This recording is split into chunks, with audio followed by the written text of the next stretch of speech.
Hello, my gays and girls. Welcome back to my channel. Although this is my first video ever, so you must be new. So welcome to my channel. Today I'm gonna give you some book recommendations, some book recs that, as you read in the title, are specifically for esoteric hot girls and gays, which is exactly what you are. And these are books that, in my opinion, are perfectly well written, or at least very well written, that are a little obscure, usually a little dark. Most of them, if not all, very mystical, very chic, very glamorous, and a little sexy, which is exactly what you guys are too, and that's why I think they would be perfect for you. So let's get into it.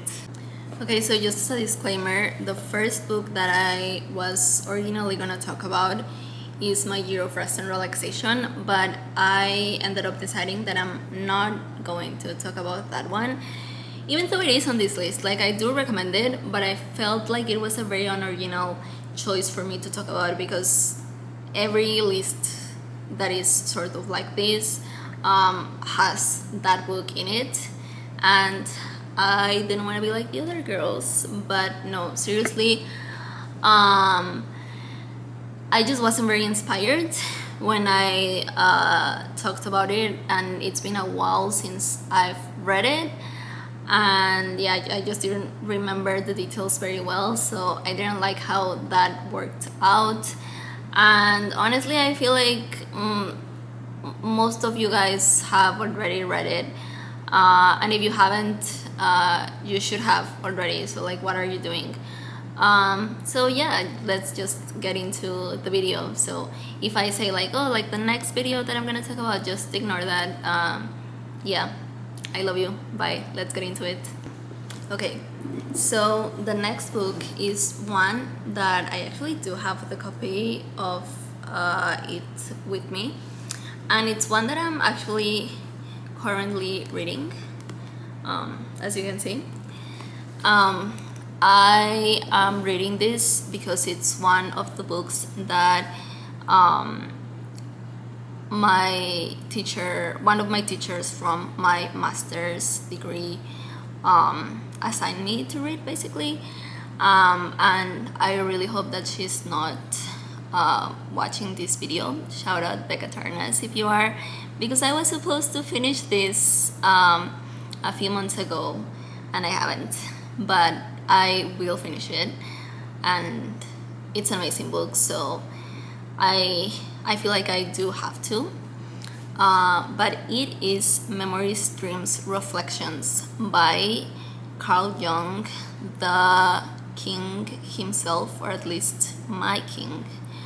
And it is basically his autobiography, but he actually only wrote, I think, the first 2 chapters, and the other chapters in this book were written by a woman named Aniela Jaffe, that's in Spanish. I don't know how to pronounce her name, but it is here, as you can see. And I've read several things from Jung, because I love him, and some of his other works I will be mentioning in a minute. But one of the things that I always struggle with Jung is that he is extremely hard to read. He's probably, like, I studied philosophy in college, and he is one of the hardest authors to understand that I've read. So that tells you something, right? But this book is a very approachable one. It is very it's not complicated. It's just one that you can easily read without many or if not any complications.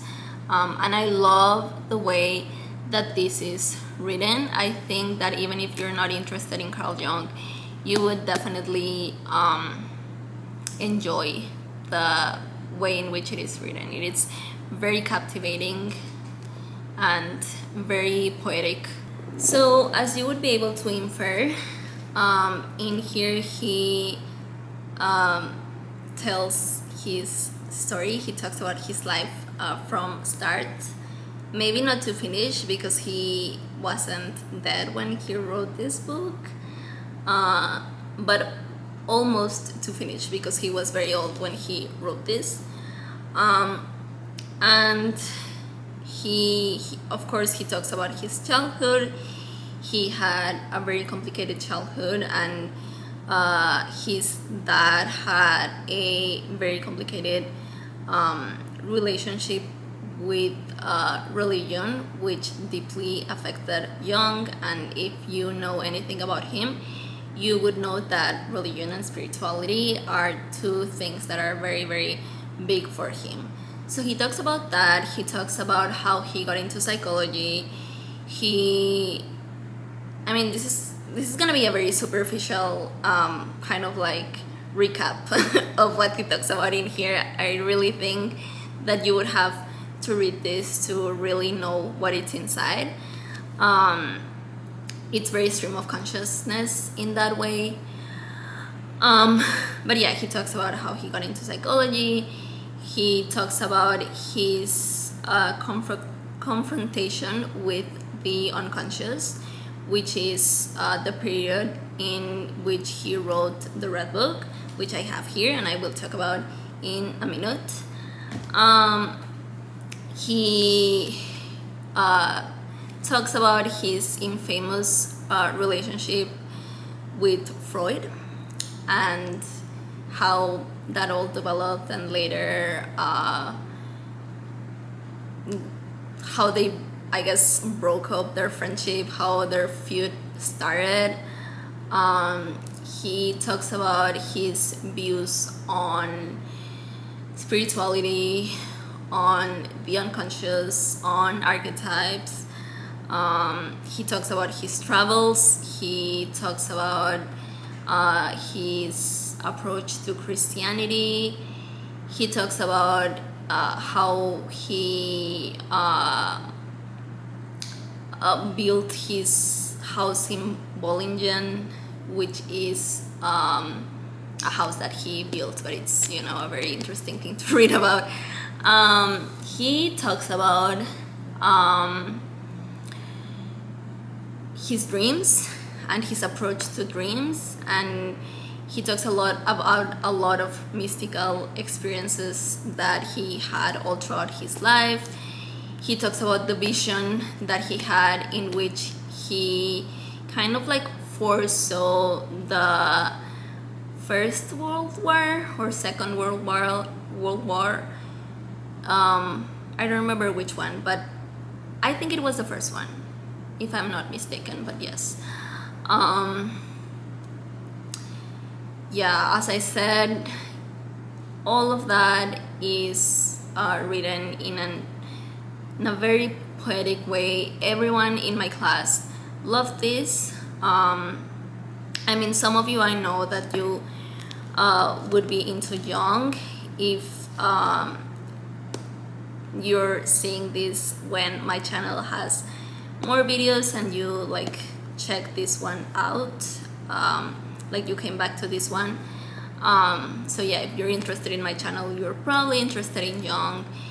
If you're interested at all in like astrology or MBTI or philosophy, you might be into him.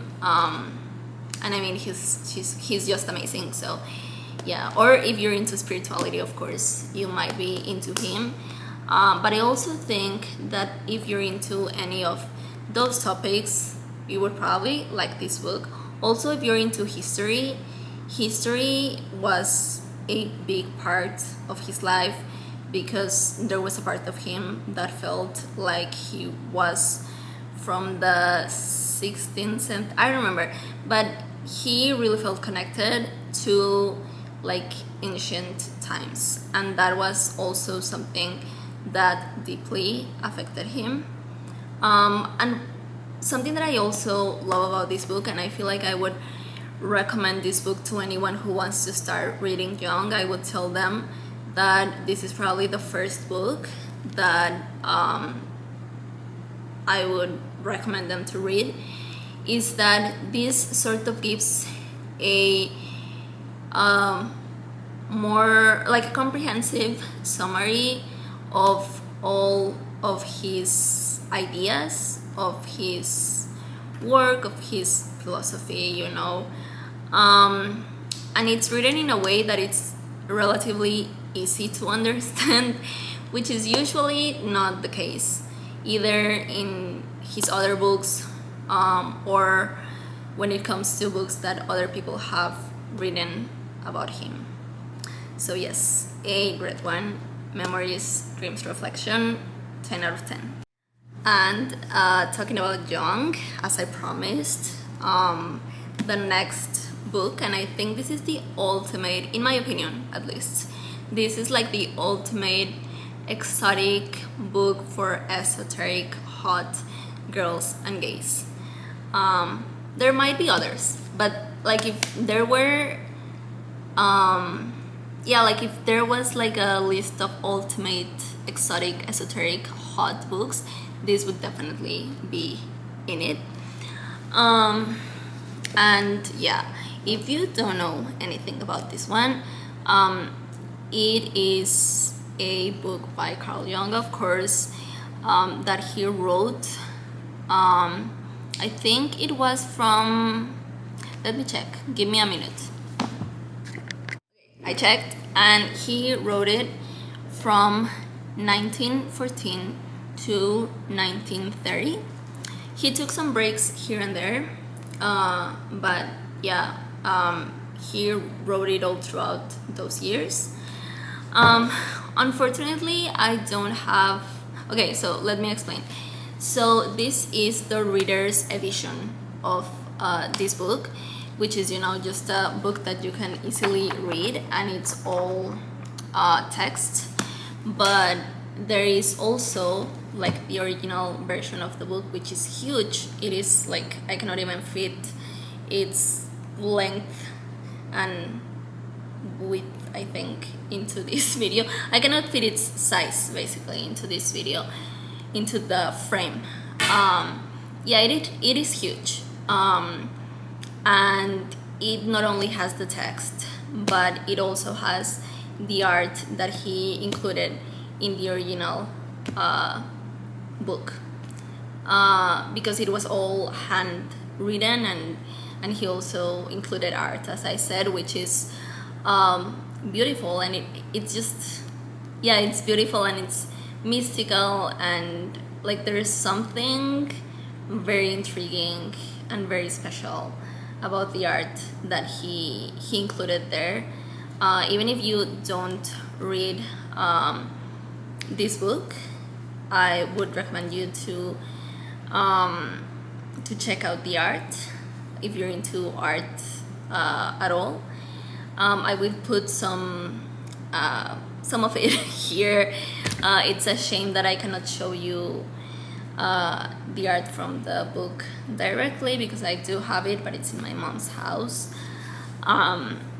So yeah, I have here the reader's edition anyways. And I do have to warn you, this is an extremely hardcore book, and I am not gonna lie, I read all of it, and most of it I didn't understand. But I feel like if you want to read this book, you kind of have to do it for the experience, not for the understanding that you're gonna get out of it. And I am pretty sure that I'm gonna at some point revisit it and reread it. And I also think that something that was great for me is that I also read it for a class, and we were analyzing this book in the class. And my teacher, Becca Tarnas, again, she is an expert in Jung and in the Red Book, and her dissertation, like her PhD dissertation, was about the how do you say it, like the correlations between the Red Book and the Lord of the Rings. Yeah, just, a very interesting dissertation if you want to check it out, if you're into any of those things. So in Jung's words, or well, I'm paraphrasing, so maybe not exactly in his words, but he said that the period of time in which he wrote this book and the experience of his confrontation with the unconscious was the most important time in his life, because that's when, or it was kind of like the basis for all of his ideas, for kind of like his for example, for his psychological types, which I know a lot of you might be into, or his view of the psyche, or like map of the psyche, his theory of archetypes, of course, and his approach to archetypes and the collective unconscious, and all of that. Basically, all of what he developed. And this book, like what he wrote in here, came to him, like it came to him. He wasn't necessarily the one writing this. It was sort of like a channeled book, and he would sort of go into like a trance when he would write it. And when this happened, he would encounter different figures that later he found out that they were like different archetypes from his unconscious. And those figures are sort of the, you could say, like characters of the book. And they have dialogues with Jung all throughout the book, and it's just a very hard book to describe, but it's an experience, man. It's a psychedelic experience if there's one, you know. It is very fever dreamish, and when you read it, it almost feels as if you also get into a trance, just as Jung did when he was writing this.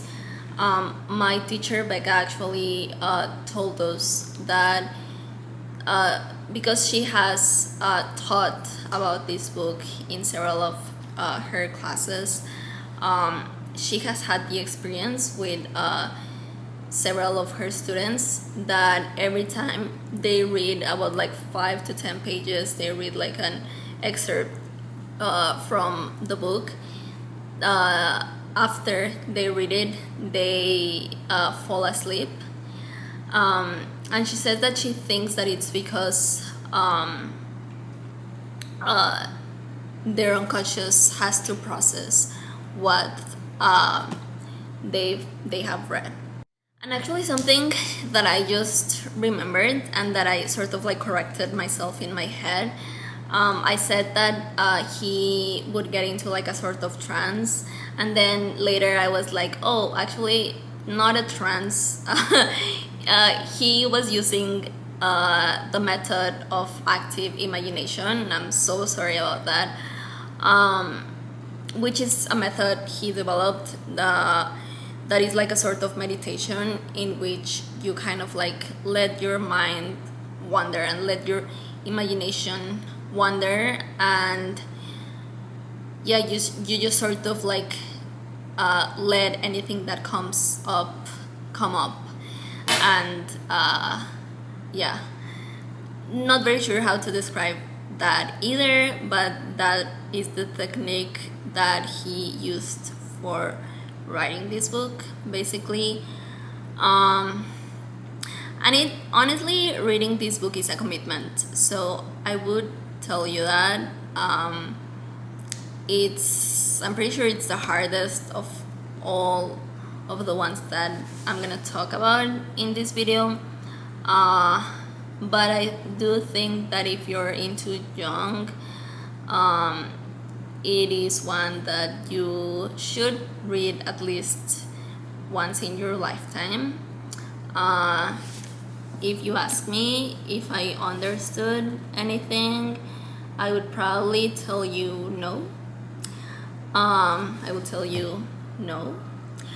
But I am very glad I did it, and I do feel like because it is so heavy and it is so hard to read, you feel very proud of yourself when you finish it. So yeah, I mean, it's a choice to choose to read it, definitely, but I do think it's one that it's worth your while. So something to think about. So we're moving on to something a lot lighter. Don't worry, we are. And the next set of books that I'm gonna recommend you is not necessarily these books, although it is, but it is more the author, which is my one and only Babitz. And if you haven't heard about her, honestly, like, what are you doing? Please go and check her out immediately. I don't know if she's my favorite author, but she might be. This is the first book that I read from her. It was actually recommended to me by my best friend. Shout out Carla, if you're watching it. If you're watching this, hi. Love you. And I am actually reading this book, which, look at that cover. I mean, look at that. I feel like I actually take back what I said. It's not my year of rest and relaxation, even though that is a very pretty cover, but I feel like this is the best book cover that I've ever seen. Like, there's something about this cover. But anyways, Babitz is, I describe her don't kill me if you are a Joan Didion fan. I've actually never read her, also don't don't kill me for that. But I would describe Babitz as like a fun Joan Didion, even though I've never read her. I've never read Joan Didion, as I said, so I might not be able to say that. But anyways, she was like an it girl in the 60s and 70s in LA. She was sort of in like the rock and roll scene in LA during those years, which is, I don't know, is amazing. She was what's his name, the Rite of Spring musician. Wait a minute, let me check. Stravinsky. She was Stravinsky's goddaughter. Her parents, I remember what they did, but they were like very well connected in LA and in the Hollywood industry, like, yeah, just kind of like in the scene in LA. And she was as well. She was Jim Morrison's girlfriend at one point. It is believed, I don't know if it's confirmed, but at least it is believed that she is Jim Morrison's LA woman, like she's the LA woman from the song LA Woman. She was friends with a lot of people from that time. She was in the set of The Godfather. I remember if it was like The Godfather 2 or Godfather 3, but she was on the set of one of the Godfather movies, which is like, okay. She was friends with Harrison Ford. She would spend her time in the Chateau Marmont. She was very much a party girl. She was basically just fabulous. So yeah, that tells you a lot about her. But I feel like perhaps most importantly, she is an amazing doesn't even start to describe it. She is like an out of this world writer. Her writing, I don't even believe, like I'm sure that, again, for those of you that know about MBTI, I'm sure that she is an ENTP. And she's just the funniest author that I've read, like point blank period. You know, she's the funniest author I've ever read. But not only that, like similarly to Otessa Moshfegh, her writing is a combination of funny and a little bit superficial at times.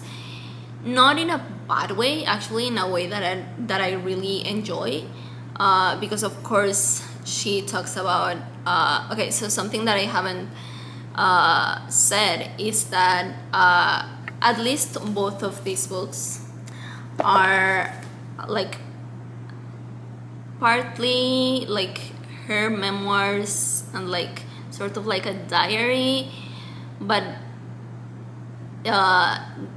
they do have some fiction in them. Like with her, you never really know what is like reality and what is fiction, you know, like what is non-fiction and what is fiction, because she blends the two, and in a beautiful way. Like I'm not complaining, but yeah, she talks about her time, you know, partying in the 60s and 70s and hanging out with all of these musicians and just having a very glamorous life. So in that way, I guess it is a little bit superficial, but she at the same time writes in a super insightful, profound manner, which is, I guess that it is a very ENTP thing to do, you know, like they're both extremely complex and deep and intelligent, but at the same time there's something very fun and maybe surface like about them, you know, which I love. I'm in love with ENTPs. But yeah, what else can I say? She does have some novels, but I mean, these two are the books that I've seen that they are like what people say are her best ones, and I definitely recommend Slow Days, Fast Company. I think I didn't even mention the names of these books. I'm so sorry. This one is called Slow Days, Fast Company, and this one is called I Used to Be Charming, which I feel like is a very good name. I love that name. So next, I am also gonna recommend you another one of my absolute favorite authors. And again, if you've never heard of her, what are you doing? Go and check her out immediately. Um, and it is Clarice Lispector. And this is my favorite book from her, even though I haven't finished it. I'm also reading it right now. It is a huge book. It's called Too Much of Life.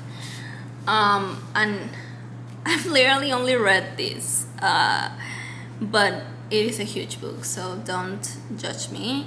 I mean, you would like, you would be able to say that how am I recommending books that I haven't finished? And what I would tell you is that sometimes you don't need to finish them to be able to recommend them, right? Because I feel like actually, if you recommend a book that you haven't finished, like it is that good that even if you haven't finished it, it's like, oh my god, you guys, you have to read it. So like I feel like I'm even more capable of recommending it because it's like it is that good, you know. And I have read another book from her and I have finished it, and it is probably like the book that most people read from her, and it is The Hour of the Star. Yeah, was it? Yeah, the Hour of the Star. I actually read it in Spanish because, as you know, no, as you probably do not know, I am Mexican and I do live in Mexico, and that is why my English is not always the best. But yeah, you guys just have to deal with it. I'm so sorry. But I feel like either way, like if I read Clarice in Spanish or in English, it doesn't really matter because she was Portuguese, and so her books are originally written in Portuguese, which is not a language that I can read or understand. So nothing I can do other than learn Portuguese, and I'm not gonna do it. I do love Clarice, but perhaps not enough to learn Portuguese. But yeah, so The Hour of the Star is a novel from her, and it is an excellent book. Like, don't get me wrong, I also recommend that one a lot, but maybe I'll talk about that one in another video because right now I want to focus on this one because I'm enjoying this. I'm enjoying this even more than The Hour of the Star, which I enjoyed a lot. I think I gave it 5 stars in Goodreads, I'm pretty sure. So like, I enjoyed it a lot. It's not that I'm not recommending it to you guys, but this one, apart from If Babitz, I think this is one of the best things that I have ever read. And since the moment I started it, I was like, what is this? Why am I only reading this now? And where has this book been all my life? It's funny because I actually picked this up, like I didn't even know who Clarice really was. I was assigned The Hour of the Star in college, but I guess that my frontal lobe wasn't developed then, because I remember not understanding anything, which now I'm like, what? Like, why? Like it's not the easiest book, but it's also not the hardest to understand, so like that's a little concerning, but I'm glad that I'm able to understand it now.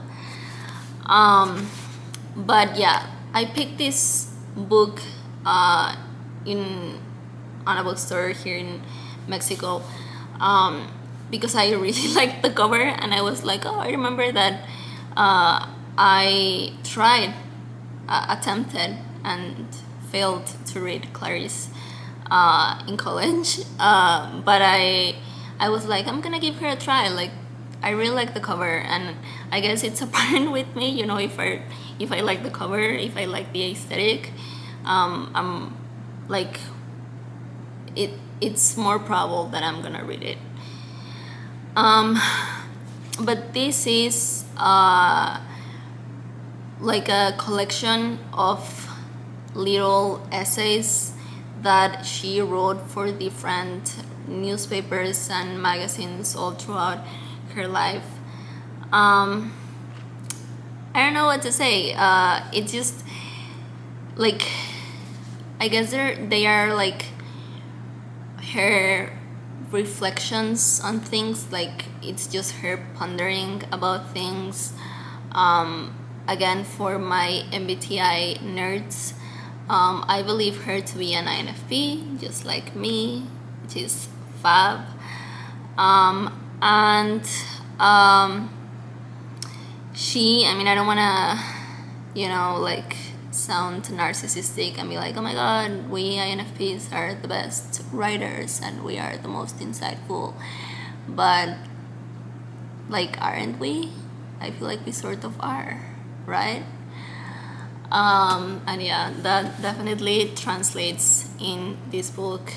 I feel like I cannot, like, it's gonna be very hard for me to describe Clarice's writing, and I feel like it's one that you have to experience.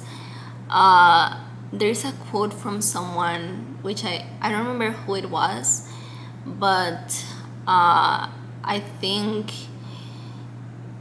it's a quote from a man who was like reviewing her book and he was recommending it to someone else, but whatever, he said to someone else, be careful with Clarice.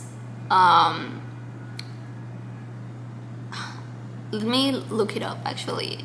Give me 1 second. So apparently the man who said this quote is called Otto Lara Resende. I don't know if I'm saying that correctly, but he said, be careful with Clarice. I did have that part right. Be careful with Clarice. It's not literature, it's witchcraft. And I think he's right. Like, it's just a good way of describing her writing. It's like nothing else that you've ever read, and it's very mystical. It's very out of this world. I did my college philosophy thesis on Heidegger, and I find her to be very Heideggerian, whatever that means, right? Something that I really appreciate about her writing, as someone that is basically obsessed with philosophy, is that she, well, philosophy and spirituality, I would say, is that she ponders a lot about like the concepts of nothingness and basically the concept of nothingness and what that means and what that means for us, and what that means to her. And yeah, like, another thing about her writing is that it's extremely philosophical. In my reading wish list, there, like, one of the books that I really want to read is The Passion According to GH, which like, several people have recommended me that one from Clarice, and I've read like wonderful reviews about it. And I know that is like probably her most philosophical book, but even in this book that is basically just like little articles that she wrote, I find that you still get that philosophical essence from her. And from what I know, this book is one of her more approachable ones, if not the most approachable.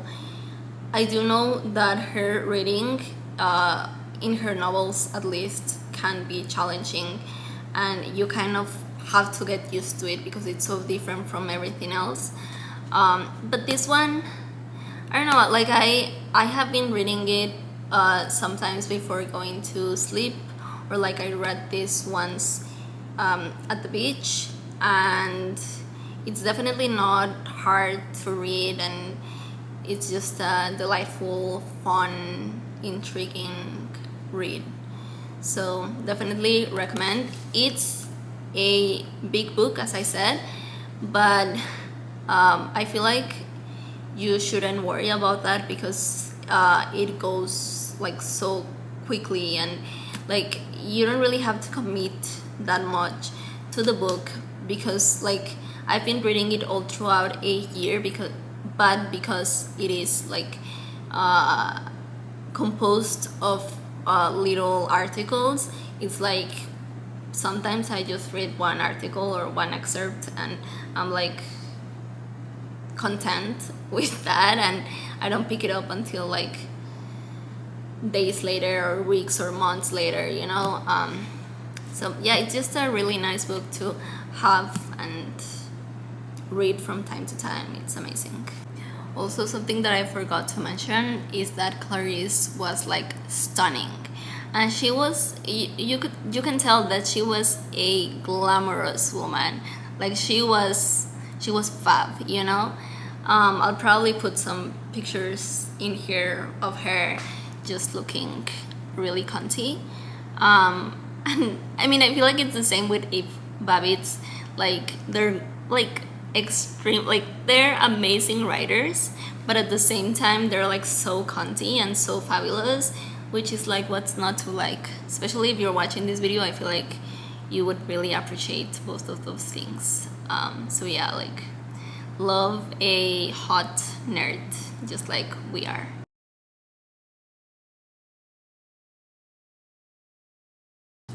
Okay, so we're moving on to some celebrity memoirs, because in this channel we appreciate both high culture and pop culture.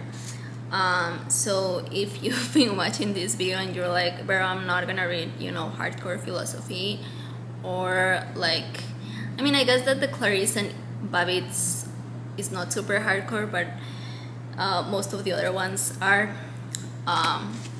So yeah, we're moving on to, as I said, to celebrity memoirs, and the first one is Paris the Memoir. I unfortunately again don't have that one here because it's at my mom's, I think, or maybe it's at my friend's house. I'm not super sure, but I think it's at my mom's. And I love Paris Hilton. Yeah. I love her. That's the first thing that I just want to say. But at the same time, this book is excellent, and even if you don't care about Paris Hilton at all, I would still recommend for you to read this. And I mean, if you're watching this video, you're either a girl or a gay, and I wouldn't understand why you wouldn't care about Paris Hilton, to be honest. But that's besides the point. But yeah, like this book is surprisingly, I guess to some, extremely well written, and honestly, like I do feel like Paris wrote it, because I do think that she's very intelligent and she would totally be able to write it. But even if she did have ghost writers for this book, like I don't even care. I enjoyed it like way too much to care about that.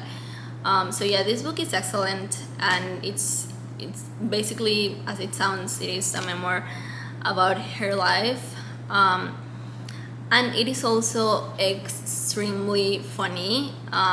You might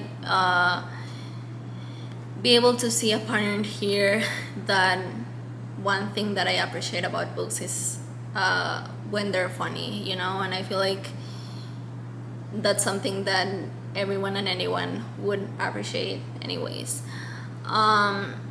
but yeah, it's really fun. It's really entertaining, and most importantly, I think it is also an important book, just in general. And it's one book that I'm really glad that it was written, because in it she talks about her experience in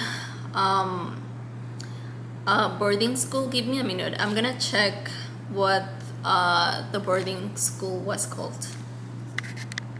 Okay, so she talks about her experience in the Provo Canyon School at Utah,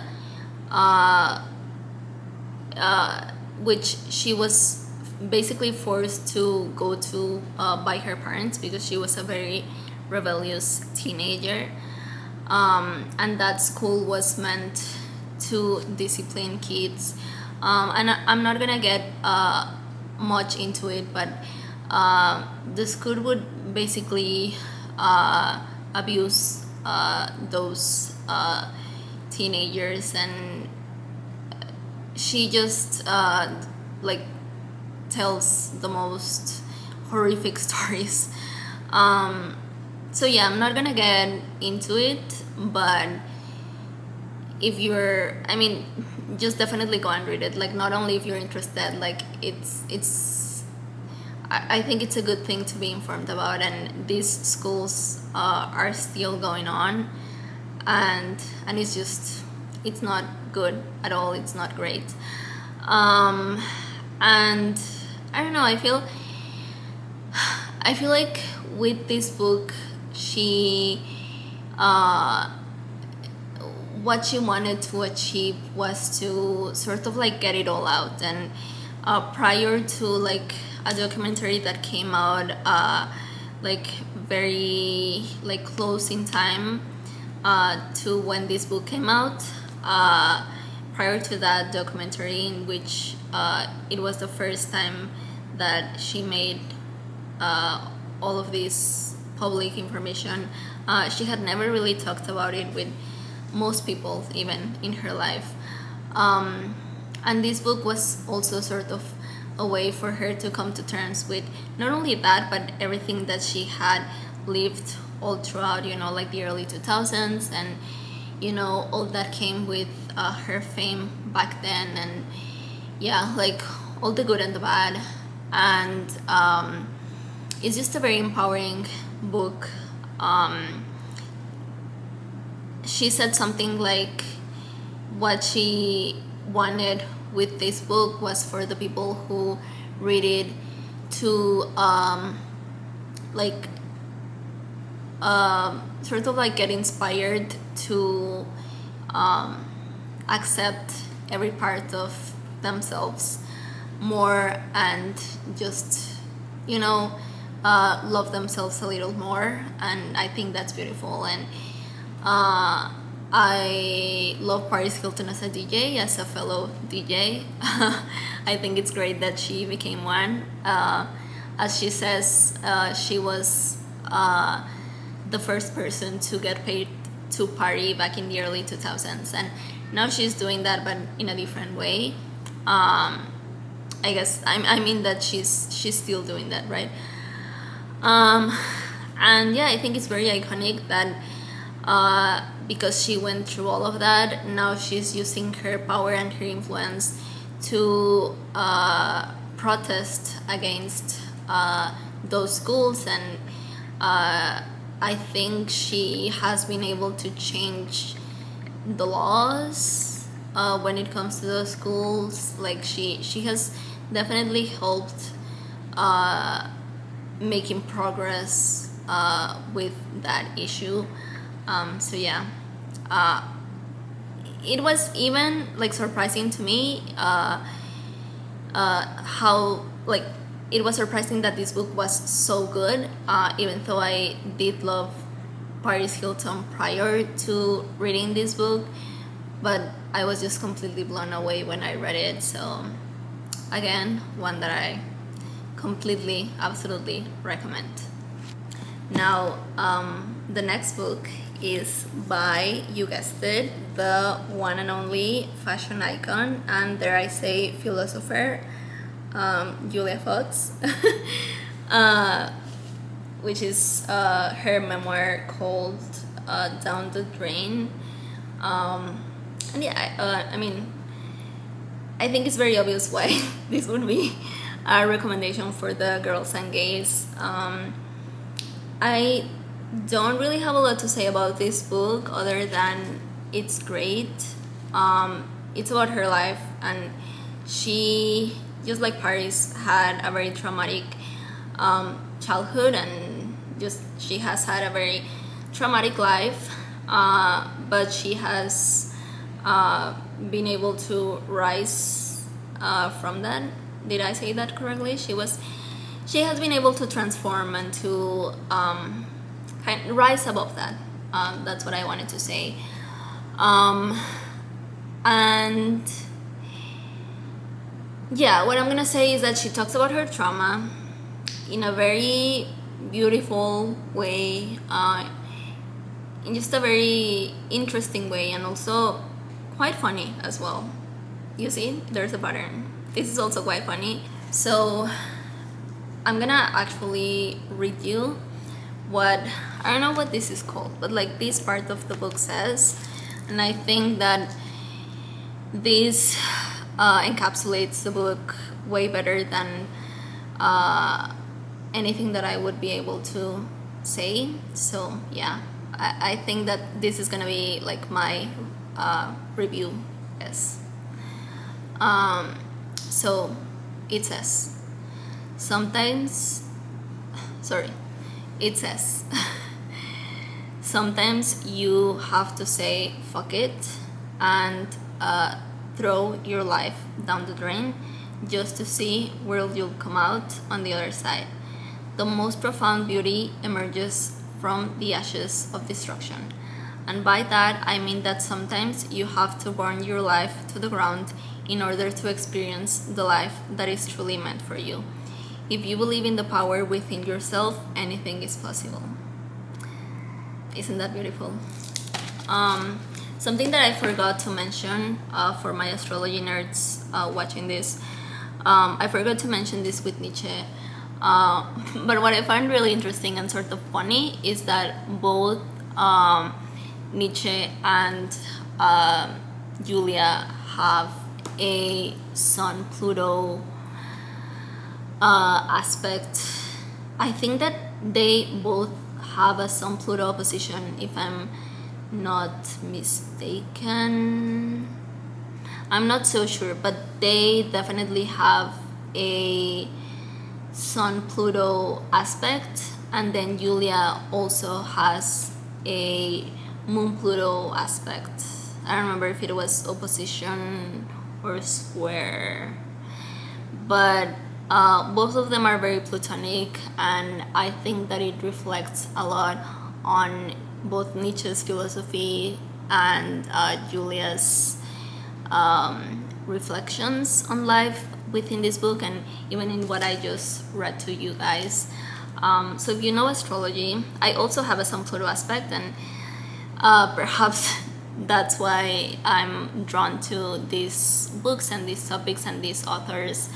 But yeah, like if you're interested for any reason, if you're interested in the Sun Pluto archetype, or like in the Scorpio archetype, or even in here with the Moon Pluto archetypal complex, or if you want to take it further, if you're interested in the Sun Moon Pluto archetypal complex, this is a book that you're probably gonna like, and Nietzsche as well with the Sun Pluto.